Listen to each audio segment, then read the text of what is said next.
प्रातः स्मरणीय विश्ववंदनीय संतों के सम्राट सदगुरु कबीर साहिब जी के पावन चरण कमलों में त्रिबार बंदगी करते हुए मेरे मन मंदिर के आराध्य प्रातः स्मरणीय परम पूज्य गुरुदेव जी, अर्चनीय वंदनीय संत समाज, समस्त संत गुरुजनों के चरण कमलों में त्रिबार बंदगी करते हुए कबीर आश्रम देवरी चैनल के स्थायी श्रोता जनों को, माता बहनों को, नन्हे मुन्ने प्यारे प्यारे बच्चों को, आदरणीय बुजुर्ग दादा दादियों को, सभी को सुबह की हार्दिक शुभकामनाएं हैं।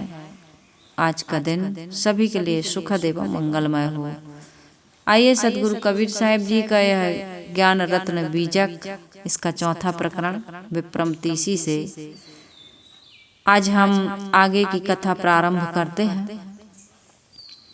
सदगुरु कबीर साहिब जी पंडितों को कह रहे हैं, देखा हूँ सुमति के रे परकासा, बिनु अभियंतर भये कृतम के दासा। जाके पूजे पाप न ओढ़े, नाम स्मरणी भव माँ बूढ़े। पाप पुण्य के हाथ ही पासा, मारी जगत का कीन विनाशा। सदगुरु कबीर साहिब जी यहाँ कह रहे हैं, पुरोहितों की बुद्धि पर व्यंग करते हुए साहिब कह रहे हैं, इनकी बुद्धि का प्रकाश तो देखो। इनकी बुद्धि का, पंडित पत्राधारी ब्राह्मणों का, इनमें भी अच्छे लोग होते हैं, विवेकी होते हैं, समझदार होते हैं, लेकिन ज्यादातर तो रूढ़िवादी है।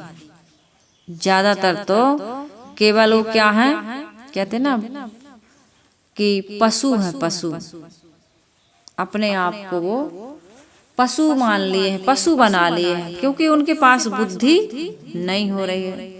गुरु पशु, नर पशु, नारी पशु, वेद पशु संसार, मानुषता को जानिए जाहि विवेक विचार।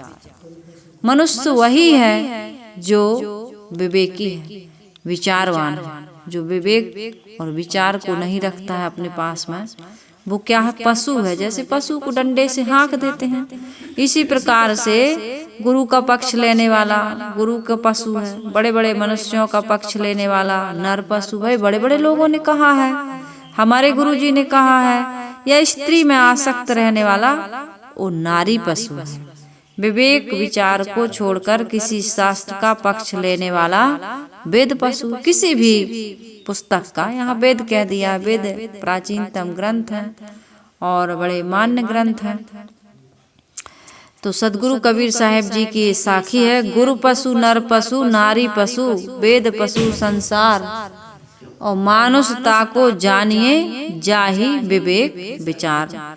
मनुष्य तो उसी को समझो जो किसी का पशु, पशु अर्थात पक्षपाती ना हो। यहाँ पर पशु तो जानवर है, लेकिन यहाँ बता रहे हैं कि पक्षपाती बन करके तुम क्या करते हो, विवेक और विचार को बिल्कुल बलि चढ़ा देते हो, खो देते हो। ऐसे में तुम्हें सही रास्ता नहीं मिलेगा। कोई भी गुरु के पास जाइए या मत पंथ संप्रदाय की बातें सुनिए, उसमें दीक्षित हो जाइए या ऐसे ही जाइए। जिस महापुरुष के पास जाएंगे, जिस पंथ या ग्रंथ की बात आप सुनेंगे, लगता है कि संसार का सत्य तो यही है और कोई दूसरा नहीं हो सकता है ना, है कि नहीं ऐसी बात।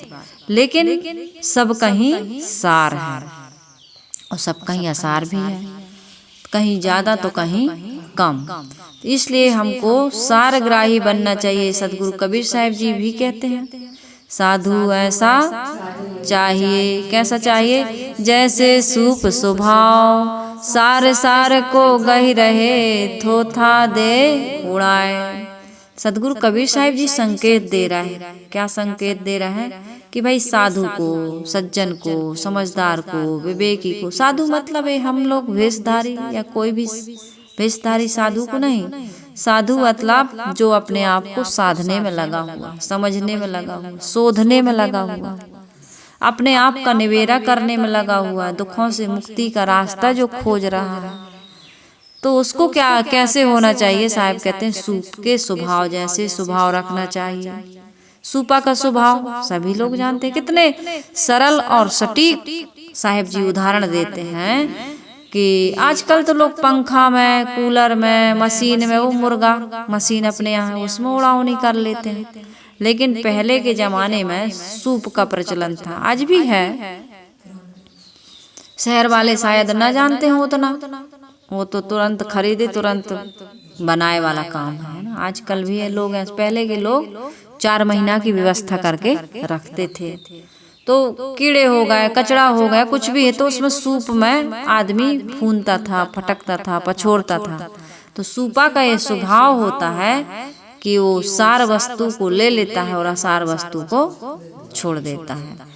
तो साहेब यहाँ पर यही कह रहे हैं कि भाई विवेक विचार रखिए। विवेक विचार रखने की बात साहेब क्यों कह रहे हैं? साहेब कहते हैं देखो सुमति केर पर कासा और बिनु अभियंतर भय कृत्रिम के दास। तुम कृत्रिम के दास बन जाते हो कब? जब विवेक और विचार नहीं करते हो। जितना भी है वेद है, शास्त्र है, कोई भी मत पंथ है, संप्रदाय है, दुनिया की कोई भी पुस्तक है, वो क्या है? कृत्रिम है, हमारी और आपकी बनाई हुई है। हमने नहीं बनाई तो हमारे जैसे किसी व्यक्ति ने ही बनाई है। क्योंकि मैंने उस दिन बताया था ना, 2 प्रकार की सृष्टि होती है। कितने प्रकार की बताओ? 2 प्रकार की। कौन कौन सी? जड़ात्मक और जड़ चेतनात्मक। एक तो जड़ है जिससे पेड़, पहाड़, पत्थर, पानी, 6 ऋतुओं का परिवर्तन आदि जो भी हम देख रहे हैं, और दूसरा जो मनुष्य के द्वारा निर्मित हुआ है उसको कहते हैं जड़ चेतनात्मक। यानी चेतन ने जड़ वस्तुओं को लेकर के मोबाइल का, ट्रेन का, हवाई जहाज का, कुर्सी का, टेबल का, मकान का, जितना भी इनको आप समझिए, तो ये क्या है? जड़ चेतनात्मक सृष्टि। तो ये पुस्तक जो बनी हुई है ये क्या है? जड़ चेतनात्मक सृष्टि। किसी मनुष्य ने इसको, अरे पुस्तक, दिमाग से बात जवाब दिया करो, नहीं तो चुप रहा करो। ये पुस्तक किसने बनाई है? किसने बनाई है? किसने बनाई? हाँ, मनुष्य ने। तो ये क्या हो गया? जड़ चेतनात्मक चीज है। सृष्टि यानी सृजन करना, उत्पन्न करना, पैदा करना। ये पुस्तक प्रकृति के द्वारा नहीं बनी है, ये मतपंथ संप्रदाय मनुष्य ने बनाया। तो इसलिए भाई ये क्या हो गया है? कृत्रिम हो गया। कृत्रिम, कृत्रिम यानी बनावटी। जो हम ब्यूटी पार्लर जाते हैं और सौंदर्य का प्रदर्शन करते हैं, वो क्या होता है? कृत्रिम पार्लर है। ब्यूटी यानी सुंदर, पार्लर ने पोत दिया, लीप दिया ऊपर से। प्रकृति के द्वारा जो हमारा चेहरा है, नहा धोने के बाद, साफ स्वच्छ कपड़े पहनने के बाद जो सौंदर्य उभरता है, वो क्या है? ओरिजिनल, नेचुरल है, प्राकृतिक है। लेकिन जो हम ब्यूटी पार्लर में, कोई भी पार्लर में जा करके, तो यही चीज है। मैं ये कह रही हूँ कृत्रिम वाले, कृत्रिम के बारे में कह रही थी।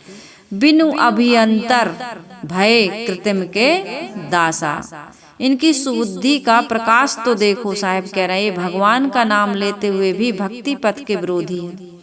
वस्तुतः हृदय के भीतर ज्ञान का प्रकाश ना होने से ये बनावटी कर्मकांड के गुलाम हो गए। या हमने और आपने बनाया है, ऐसे पूजा करो, कोई कहता है ऐसे पूजा करो।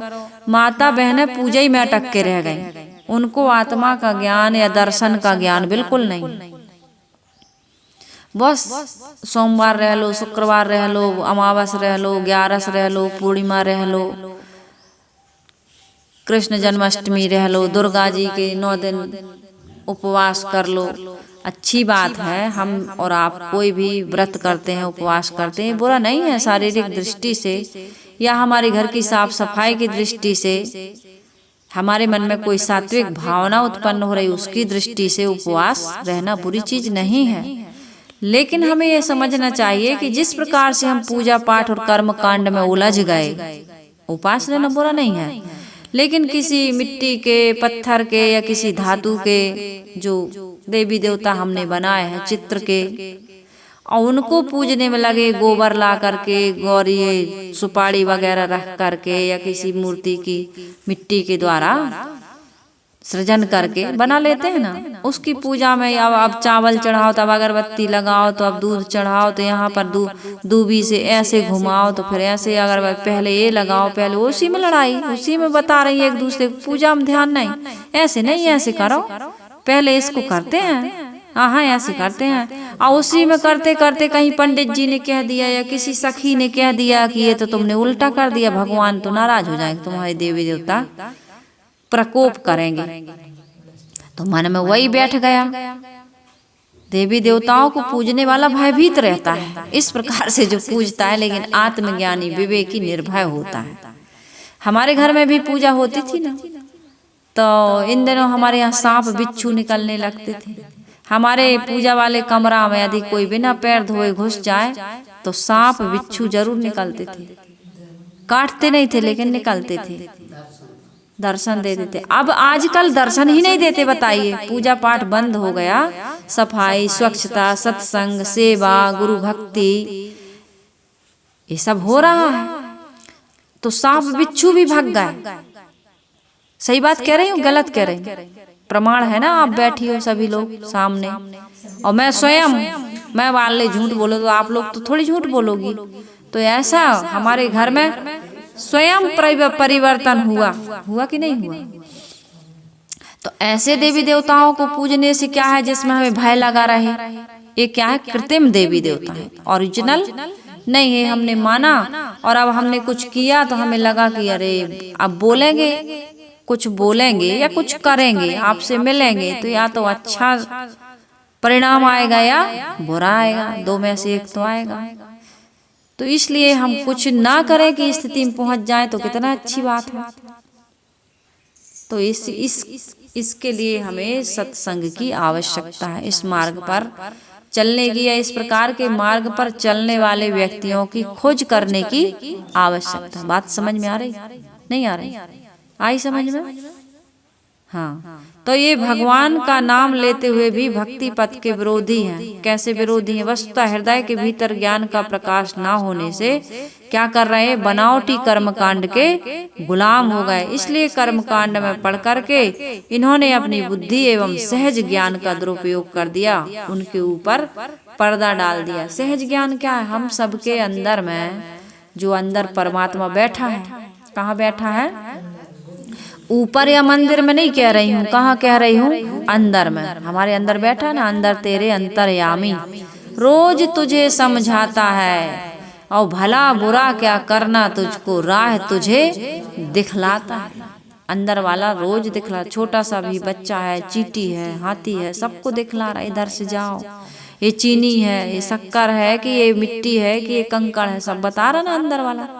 तुम्हारे पीछे तुम्हारे माता पिता गुरुजन हर समय नहीं लगे रहते हैं कि लगे रहते हैं? अपदीपो भव, महात्मा बुद्ध ने कहा, या जो बोध को प्राप्त कर लिए, अपने स्वयं के बोध को, वही तो बुद्ध हो जाता है। अब वो हम आप कोई भी हो सकते हैं, चाहे सदगुरु कबीर साहिब जी हो, चाहे कालिदास जी हो, चाहे रैदास जी हो, चाहे रविदास जी हो, चाहे तुलसीदास जी हो, कोई भी दास जी हो, अभिलाष साहिब जी हो, कोई भी हो, उनको जब बोध हो जाता है तो वो कहते हैं कि भाई निज स्वरूप आत्म तत्व का जब बोध हो जाता तो वो यही कहते हैं अपदीपो भव, मतलब हमारे दीपक को जगा देते हैं। हमारे अंदर सब कुछ है, नहीं है? मैं हमेशा हनुमान जी का उदाहरण देती हूँ। हनुमान जी के अंदर वो शक्ति थी, लेकिन जामवंत ने उसको उद्घाटित किया, जगाया, बताया कि तुम्हारे अंदर वो शक्ति है।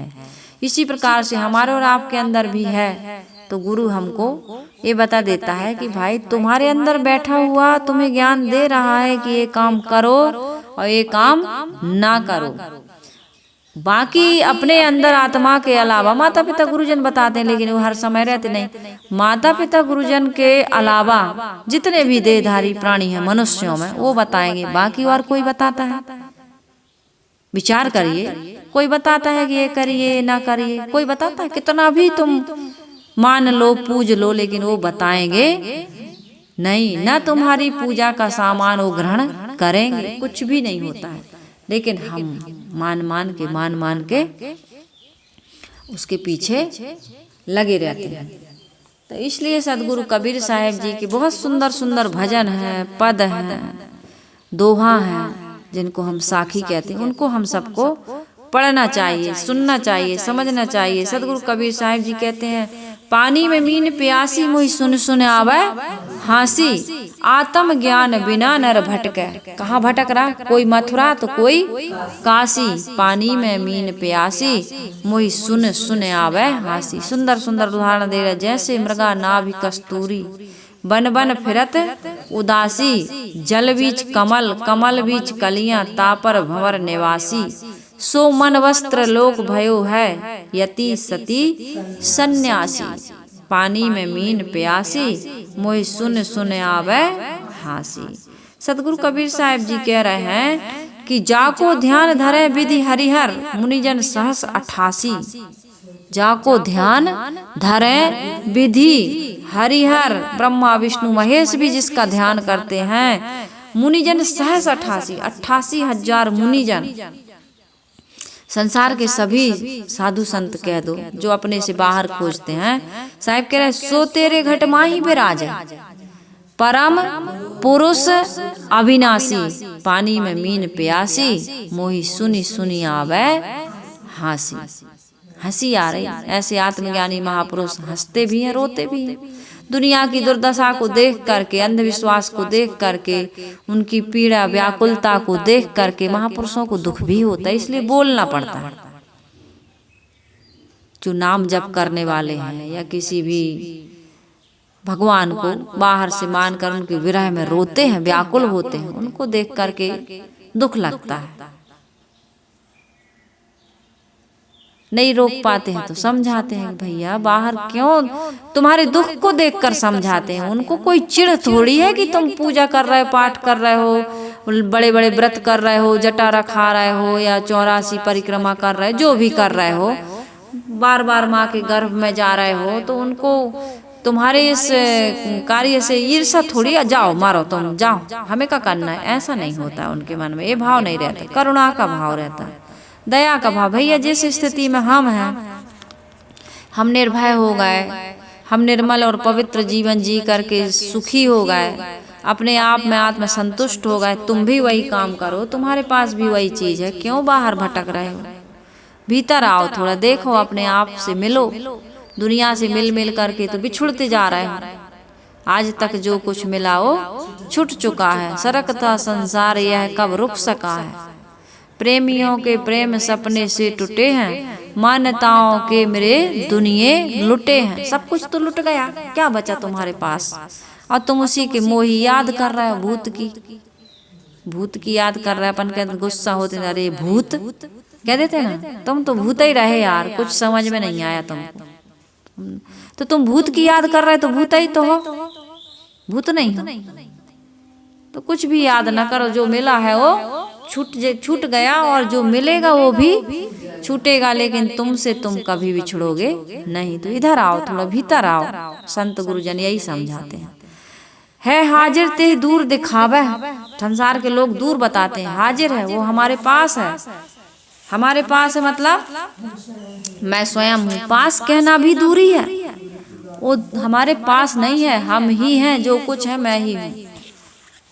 मैं के अलावा संसार में और कोई मूल्यवान वस्तु है नहीं। साहिब क्या कहे हैं, हमारे गुरुदेव जी क्या कहते हैं, याद है किसी को? कविता में, जीव तुम्हारा तू केवल है और सभी धोखे हैं, इसलिए क्या करो, सबसे मुड़कर निज स्वरूप में आ जाए चोखे हैं। कहता है खुदा खुद से जुदा, पीर अधूरा है, और दिखला दे खुद ही में खुदा, पीर उसे कहते हैं। कबीर साहब जी ने भी कहा, उर्दू के कवियों ने भी कहा, गोस्वामी तुलसीदास जी ने भी कहा, जो बाहर बताते थे, तुलसी या संसार को घट में है सूझे नहीं, लानत ऐसी जिंद, तुलसी या संसार को भयो मोतिया बिंद। उन्होंने भी कहा घट में है, अपने अंदर घट। घट किसे कहते हैं? वैशाख में जो घट चढ़ाओगे ना शंकर जी के ऊपर, टप टप एक एक बूंद टपकाओगे, जिससे शिवलिंगी भी पूरी गीली नहीं होगी, उस घट की बात नहीं कर रहे हैं। अपना घट, घट में है अविनाशी, है ना, कबीर साहिब जी का भजन है ना, साधु घट में है अविनाशी। तो ये चीज है सदगुरु कबीर साहिब जी ने जो बताया है, समझाया है, वो हमारे जीवन के उद्धार के लिए करुणापूर्वक समझाया है। उन्होंने कोई ऐसा थोड़ी कहा है कि भाई तुमसे कोई ईर्षा बस कहा है, या उनके मन में कोई ऐसा था कि तुम यदि पूजा पाठ कर रहे हो तो उन्हें कोई तकलीफ हो रही थी, या उपवास कर रहे हो तो उन्हें कोई तकलीफ हो रही थी। ऐसा नहीं है।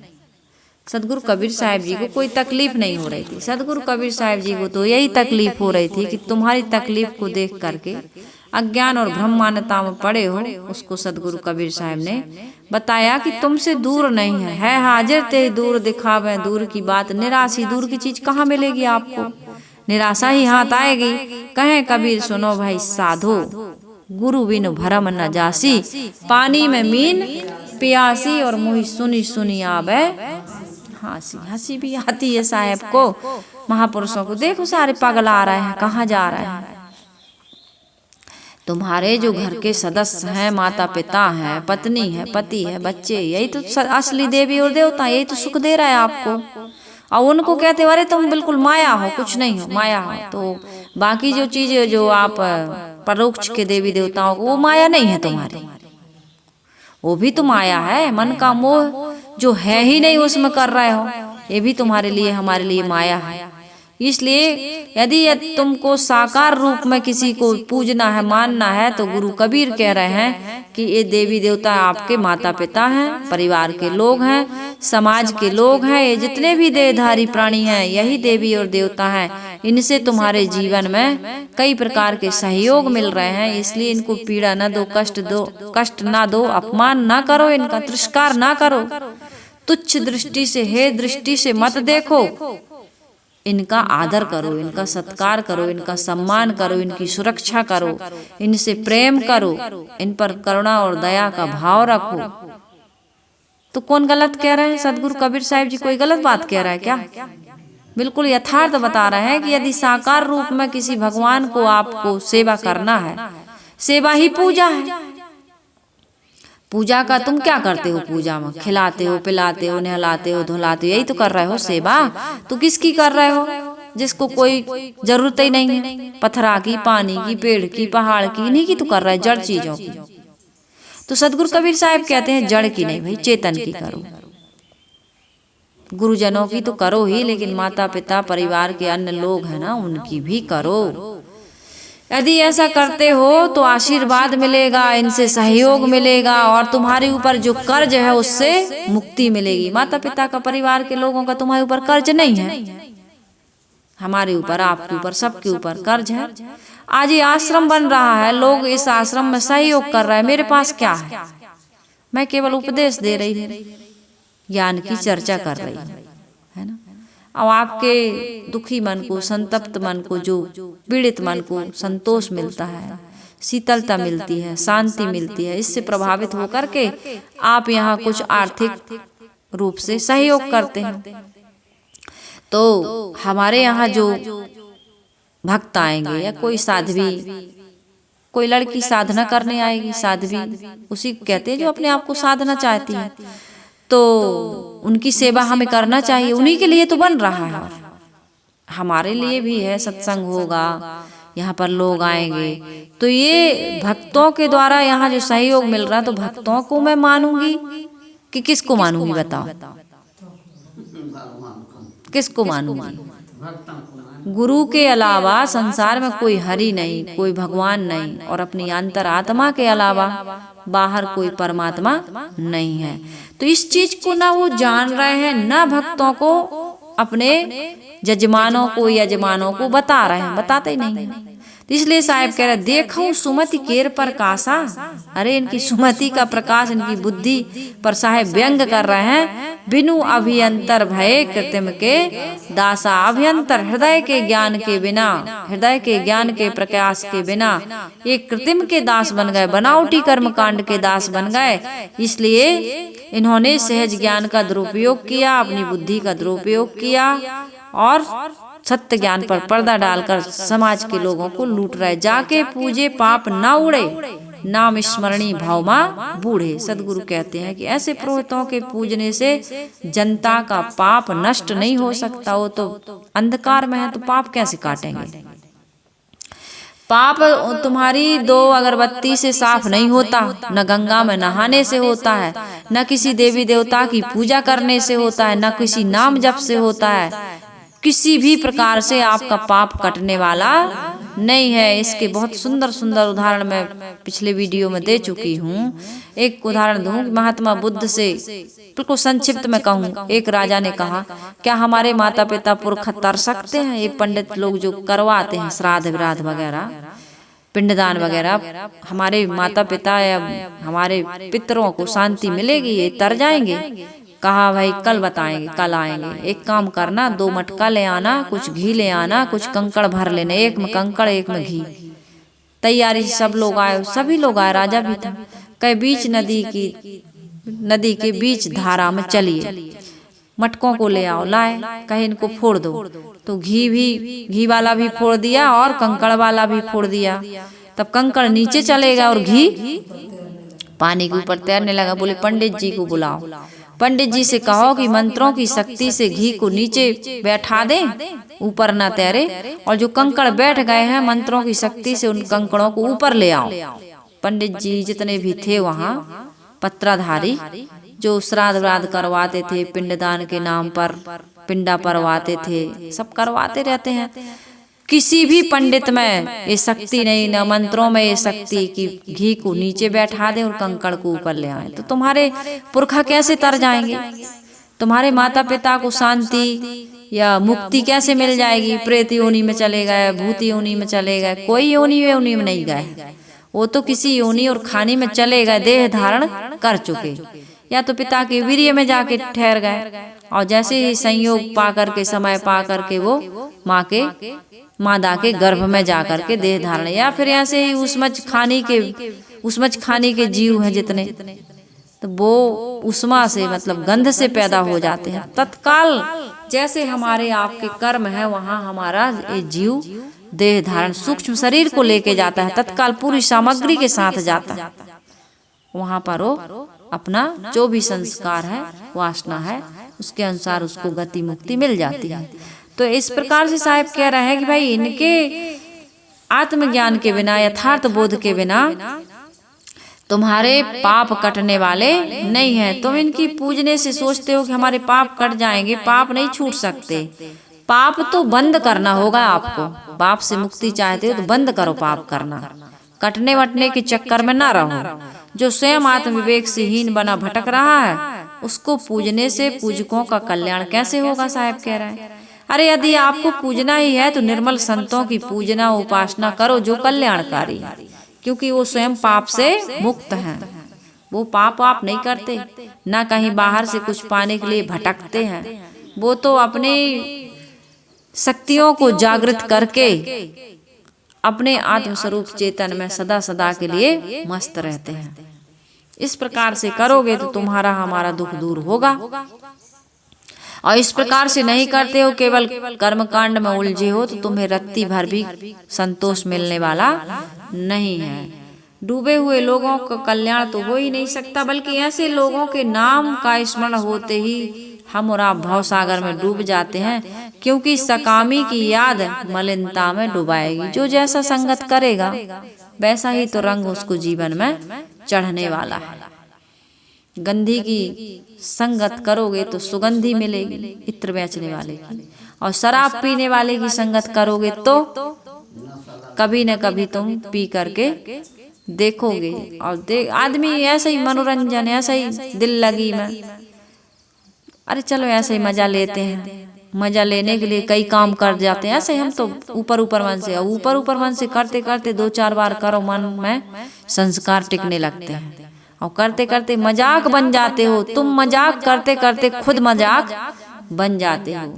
इसलिए जैसी संगत करोगे, जैसा बोलोगे, जैसा सोचोगे, जहाँ जाकर के उठने बैठने लगोगे, जिस व्यक्ति से आप व्यवहार करने लगोगे, उसका गुण हमारे में उतरने लगता है। इसलिए कभी भी असावधानी पूर्वक कोई भी ऐसा कार्य नहीं करना जिससे आप दिल लगी कहते हो, मजाक कहते हो, ऐसे ही कर दिया था, ऐसे ही कह दिया था, थोड़ा सा मजा लेते हैं, ऐसे नहीं, तुम्हारी जिंदगी सजा बन जाती है। ये अनुभव की चीजें हैं। जो भी व्यक्ति असावधानी पूर्वक, मजाक पूर्वक, मनोरंजन पूर्वक करता है, उसका मन हमेशा हमेशा के लिए भटक जाता है।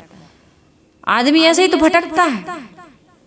तो इसलिए साहब कह रहा है, पाप पुण्य के हाथ ही पासा और मारी जगत का कीन विनाशा। पुरोहितों ने पाप और पुण्य के फंदे अपने हाथ में ले रखे। वो कहे तो पाप बन जाएगा और वो कहे कि नहीं नहीं ये तो पुण्य है तो पुण्य बन जाएगा। वे जिसे पाप कहना चाहे उसे पाप कह दें और जिसे पुण्य कहना चाहे उसे पुण्य कह दें। पाप पुण्य की मानवीयता विवेक से मानो कोई व्याख्या नहीं है। अतएव पुरोहितों ने मनुष्य की स्वतंत्र बुद्धि को मार करके संसार का उन्होंने क्या किया, विनाश कर डाला। अब पाप पुण्य की सही व्याख्या उन्होंने की ही नहीं। ध्यान रहे, संसार के प्राय हर संप्रदाय के कुछ लोग ऐसे होते हैं, उसका पक्षधर पुरोहित होता है। पुरोहित यह नहीं चाहता है, क्या नहीं चाहता है, कि भक्ति और ज्ञान मार्ग का ज्यादा प्रचार हो। क्योंकि यदि भक्ति और ज्ञान मार्ग का प्रचार हो गया तो इससे उसके कर्म कांड से जो आय हो रही है उसमें बाधा पड़ेगी। इसलिए संसार के सभी मनुष्यों को ये समझना चाहिए कि संप्रदायों का पुरोहित वर्ग ज्ञान का प्राय सब समय विरोधी रहा है। संसार में पुरोहित वर्ग सभी संप्रदायों की जो ज्ञान पूर्ण वार्ता है उसका वो विरोधी रहा। चाहे ब्राह्मण परंपरा हो, चाहे ईसाई एवं इस्लामी परंपरा हो, चाहे अन्य परंपरा के पुरोहित हो, वे अपने यजमानों को कर्मकांड के बल पर कल्पित स्वर्ग की टिकट देते रहते हैं, ज्ञान का विरोध करते रहते हैं। हर नियम का अपवाद भी होता है। हर संप्रदाय का पुरोहित ऐसा नहीं होता है। ऐसा नहीं कि सभी लोग होते हैं, उसमें कुछ विवेकी और समझदार भी होते हैं, उदार होते हैं। कर्म कांड की वे अतिशयोक्ति से नकलीपन को जानते हुए उसका गुप्त प्रकट आलोचना भी करते हैं तथा सच्चे ज्ञान का समर्थन भी वो लोग करते हैं। अंततः तो प्राय सभी कर्मकांडी पुरोहित कर्मकांड के मिथ्यात्व को स्वीकारते हैं। भौतिक स्वार्थ के कारण उनका गुण गाते रहते हैं। वो जो कर्मकांडी वो भी जानता है और वो भी इस बात को स्वीकार करता है कि वास्तव में हम लोग अज्ञानता में पड़े हुए हैं और लोगों का शोषण कर रहे हैं, लेकिन वो भी कहता है क्या करें, भौतिक स्वार्थ हमारा इसी से पूरा होगा। क्योंकि जनता को जब तक भय न दिया जाए, प्रलोभन न दिया जाए, वो दान दक्षिणा नहीं करता, किसी की सहायता नहीं करता। पूजा के नाम पर तुम लाखों रुपया लूट लो, वो देने को तैयार है। तुम्हें ग्रह लगा है, तुम्हारी लड़की की शादी नहीं हो रही, तुम्हारे लड़का की नौकरी नहीं लग रही, तुम्हारे पति की बीमारी ठीक नहीं हो रही, दिमाग उनका बिल्कुल गर्म रहता है, टेंशन में रहते हैं, उन्हें शनि 7.5 फलाना ठिकाना लगा है, उसको शांत ग्रह शांत करवाओ भाई, पूजा करवाओ। पंडित जी क्या लगेगा, लंबी लिस्ट, जितना सामान उनके घर में जरूरत थी उससे कहीं ज्यादा साल भर का 2 साल का जीवन भर का समेट लिए। ऐसे भी होता है, 1-2 लाख की पूजा भी होती है। जितने बड़े बड़े लोग हैं इनके यहाँ पूजा पाठ होती है सालों में।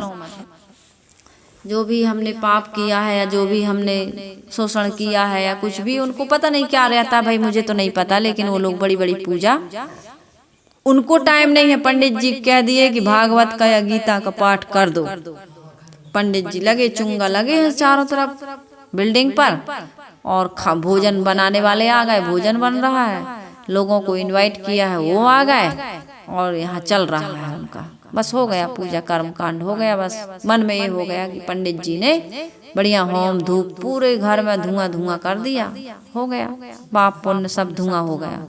अब हम बिल्कुल निर्भर हो गए। अब हमारे जीवन का जितना भी कुछ गलत वलत, कभी चलो पिकनिक के तौर पर थोड़ा गंगा वंगा नहा आएंगे, थोड़ा ये कर लेंगे वो कर लेंगे, कोई आश्रम में दान दे देंगे, तो ऐसा करने से सदगुरु कबीर साहिब जी कहते हैं तुम्हें क्षणिक संतोष जरूर मिलता है, लेकिन आगे करके देखो संयम परहेज से नहीं रहोगे तो रोग ठीक नहीं होगा, कितनी दवाई खाओगे। दवाई कभी नहीं छूटेगी यदि संयम परहेज से नहीं रहो। संयम परहेज से रहोगे तो तुम्हारा रोग दबा रहेगा। और कितने रोग ठीक हो जाते हैं, कितने रोग तो दबे रहते हैं, वो फिर ठीक नहीं होते। इसी प्रकार से कुसंस्कार जो हमने आपने बना रखे हैं वो सत्संग रूपी, विवेक विचार रूपी, सदग्रंथ साधना रूपी संयम से तो दबे रहते हैं। और कितने तो ऐसे हैं जो बिल्कुल नष्ट हो जाते हैं। तो इस प्रकार की बातों का हमें ध्यान रखना है, समझदारी से काम लेना है और अपने जीवन में कभी भी कोई गलत काम रहनी आचरण को पवित्र बनाइए और निर्भ्रांत बोध प्राप्त करके किसी भी कृत्रिम देवी देवता का दास बन करके अपनी जिंदगी के मूल्यवान समय को बर्बाद मत करिए। ये समय जो मिला है तुम्हारा ये पूजा ही पाठ में जा रहा है ना, घंटी शंख बजाने फूकने में जा रहा है, नहलाने धुलाने में जा रहा है, श्रृंगार ही करने में जा रहा है। कान्हा जी का श्रृंगार लगा है 2 घंटे से आदमी ओ मंत्र मंत्र पूजा, हो इधर लोटा, इधर दूबा, इधर आचमणी ले लेकर के घुमा रहा, फिर इसको फिर इसको फिर इसको। अब एक भगवान में संतोष नहीं, ये भी बड़ी विचित्र बात है। इस भगवान को कई भगवान रखे रहते हैं, सबके पूजा घरों में 2 4 10 मूर्ति या वो पत्थर के या चित्र के कुछ प्रतीक रखते हैं और उनको सबको सजाओगे। जैसे हम अकेले हैं तो संतोष नहीं, तो हमने शादी कर ली, 2 हो गए, फिर 2 में भी संतोष नहीं, 1 और हो गया, फिर 1 में भी संतोष नहीं, 1 और हो गया, हम 2 हमारे 2 हो गए, फिर बढ़ता जा रहा है। तो ऐसे ये देवी देवताओं वाले भी का स्वभाव यही होता है, एक व्रत में, एक देवी देवता में, एक पूजा में, एक आरती में, एक भजन में संतोष नहीं है। जबकि संसार में एक ही भजन है कि दोषों दुर्गुणों से अपने आप को मुक्त करते जाओ, इससे बड़ा कोई भजन नहीं है। आत्मा से बड़ा कोई परमात्मा नहीं है और अपने माता पिता परिवार के लोग, समाज के जितने लोग हैं, इनसे बड़ा कोई देवी देवता नहीं है। तो मैंने आज थोड़ा सा विचार आप लोगों के बीच रखा। इन विचारों से आपको क्या लाभ होता है मेरे स्थायी श्रोता बंधुओं से मैं बड़े आत्मीय भाव से उनका आभार व्यक्त करती हूँ और निवेदन है कि आप अपनी प्रतिक्रिया इन विचारों से प्रभावित होकर के आपको क्या विचार आया, क्या अच्छा लगा, कौन सी चीज़ आपको प्रभावित कर रही है, उसको जरूर लिखिएगा और अपने जीवन को सुंदर निर्मल पवित्र बनाकर और लोगों के जीवन को ऐसा बनाने में मेरा सहयोग करिएगा। आइए हम सभी लोग गुरु वंदना कर लेते हैं।